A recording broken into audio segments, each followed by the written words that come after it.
की मौत के बाद जेकब के रूप में पैदा हो गया और जेकब को तो उस प्लेन हादसे के अलावा अपनी जैक वाली पुरानी लाइफ के बारे में और कुछ याद भी नहीं था। तो वहीं अब साल 2006 में एली के टाइम लूप वाला आखिरी दिन दिखाया जाता है जब एली एक आखिरी बार इस लूप को जिएगी। उसे फ्यूचर से पहले से पता था कि आगे जाकर उसकी एक बेटी पैदा होने वाली है, सो उसने जैक से ही उनकी बेटी का नाम पूछ लिया और जैक ही उसे मैरी नाम देता है। इसके बाद एली ने एक लेटर पर अपने टाइम लूप की सारी घटनाओं कि कैसे उसने अपने पति जैक को बचाने के लिए लाखों कोशिशें की मगर वो हर बार नाकामयाब रही। उसने वो सब लिख डाला और फिर जब जैक उसे आखिरी बार मिलने आया तो एली कहती है कि वो इस नोट को प्लेन में जाने के बाद ही पढ़ी, यानी कि मरने से ठीक पहले जैक को पता चल गया था कि कैसे उसकी पत्नी बार बार एक ही दिन को जीकर उसे बचाने की कोशिश कर रही थी लेकिन वो उसे कभी नहीं बचा पाई। और अब पूरे 16 साल के बाद जेकब को याद आ चुका है कि एली ही उसकी पत्नी है और उसने उसे बचाने की बहुत कोशिशें की।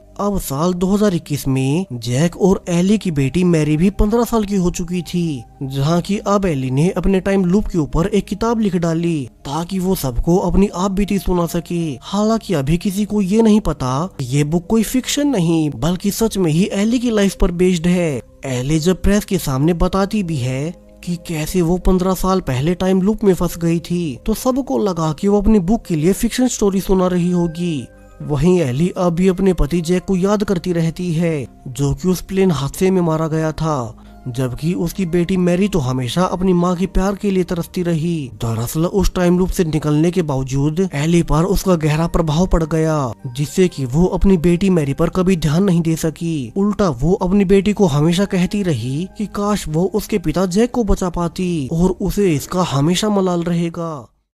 अब साल 2036 में बड़ी मैरी जो कि लगभग 30 साल की हो चुकी है वो लीडर के कहने पर एक आखिरी बार अपनी माँ से मिलने पहुंच गई, जहाँ की बूढ़ी एली कहती है कि वो बहुत बीमार है सो मैरी को उसके साथ होना चाहिए। लेकिन मैरी ने कहा कि उसने अपनी पूरी ही लाइफ ये सुनते हुए बिता दी है कि कैसे उसी की वजह से उसकी माँ एली को जैक को खोना पड़ा, इसलिए ही अब वो सब कुछ छोड़कर लीडर के साथ उनके ग्रुप में शामिल हो रही है। अब मैरी ने जाने से पहले अपनी माँ के लिए एक रिकॉर्डिंग छोड़ दी और जब एली अकेले में उस रिकॉर्डिंग को सुनती है तो मैरी ने सब बताया कैसे वो पहले FBI के साथ मिलकर इस सीक्रेट ग्रुप के ऊपर जांच पड़ताल कर रही थी और उसे एक बेहद ही अजीब बात पता चली कि साल 2006 में जिस फ्लाइट नंबर 22 का उसके पिता जैक के साथ क्रैश हुआ था तब उस फ्लाइट का डिस्पैचर कोई और नहीं बल्कि लीडर ही था जो कि अब लोगों को दूसरे यूनिवर्स में भेजने की बातें करता है।